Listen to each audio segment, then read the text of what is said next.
Halo, berjumpa lagi di channel Calon Juragan Lele. Melanjutkan pembahasan di video sebelumnya, kali ini kita akan membahas cara menekan FCR. Namun jika Anda berpikir kita akan membahas ramuan-ramuan penekan FCR, maka jauhkan terlebih dahulu pikiran tersebut. Sebab di sini kita akan berbicara mengenai teknis budidaya dengan sistem konvensional.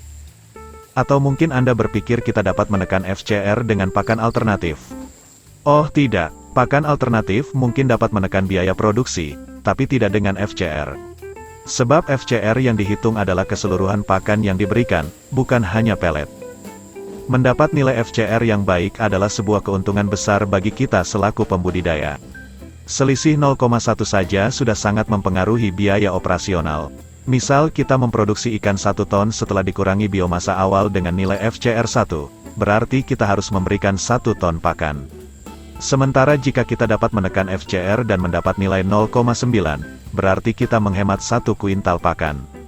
Misal kita menggunakan pakan pelet seharga Rp12.000 per kilogram, maka kita dapat menghemat Rp1.200.000 untuk pakannya. Semisal produksi kita lebih besar, maka berapa banyak biaya yang dapat dihemat? Baik, berikut hal-hal yang perlu diperhatikan supaya dapat menekan nilai FCR. Pertama, tentu saja kualitas benih. Ini menjadi modal awalnya. Jika dari benih saja sudah tidak berkualitas, maka jangan berharap banyak dapat mengoptimalkan pakan. Benih yang berkualitas adalah benih yang sehat dan memiliki gen yang bagus, serta merupakan hasil breeding dari kelas induk pokok atau kelas induk dasar.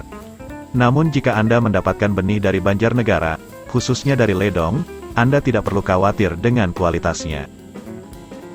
Kedua, pakan. Sejauh ini pelet merupakan pakan ikan lele terbaik. Meskipun banyak pakan alternatif dengan protein yang lebih tinggi, namun belum ada yang laju pertumbuhan dan nilai FCR-nya sebagus dengan menggunakan pelet. Pakan alternatif hanya lebih ramah di kantong saja. Untuk pelet yang baik mengandung protein di atas 32%. Pelet dengan persentase protein yang sama juga kualitasnya berbeda-beda. Untuk itu kita perlu melakukan percobaan secara langsung pelet mana yang terbaik atau tanyakan kepada para juragan yang telah terbukti sukses secara langsung. Ketiga, metode pemberian pakan. Selain pemilihan pakan yang tepat, metode atau cara pemberiannya pun sangat mempengaruhi FCR. Ada 2 metode dalam pemberian pakan lele. Metode yang pertama adalah dengan menakar porsi makan ikan. Caranya adalah dengan memberi ikan yang masih berupa benih dengan porsi per hari sebanyak 7% dari berat ikan pada 10 hari pertama.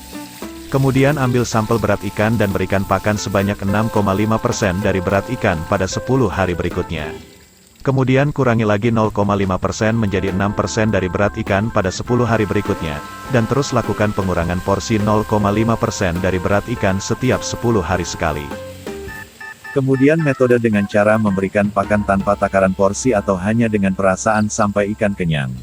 Metode ini lebih praktis karena tidak perlu dilakukan pengambilan sampel berat setiap 10 hari dan tidak perlu menimbang pakannya terlebih dahulu. Berikan pelet secara bertahap dan hentikan saat ikan sudah terlihat malas untuk mengejar pakan.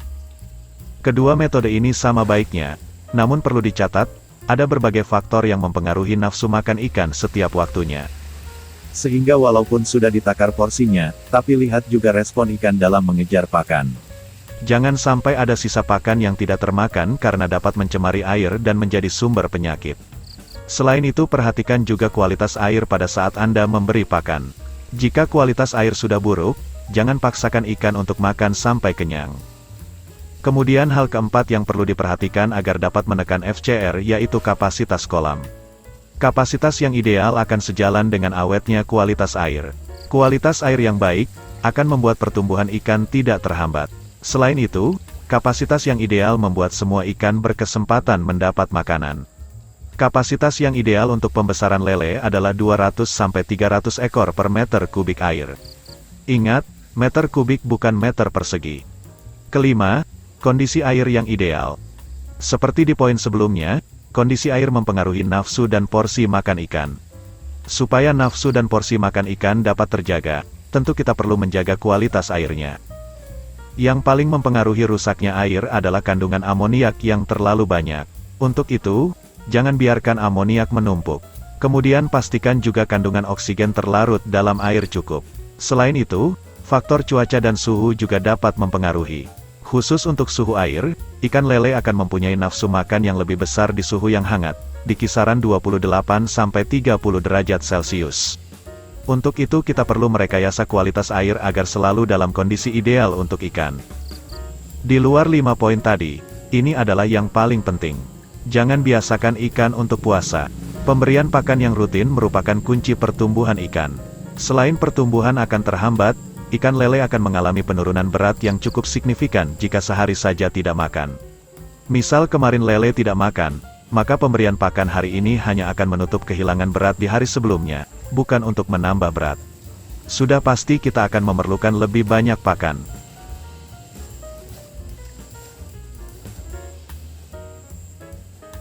Baik, sekian saja pembahasan kali ini. Semoga video ini bermanfaat untuk kita semua. Terima kasih, sampai jumpa.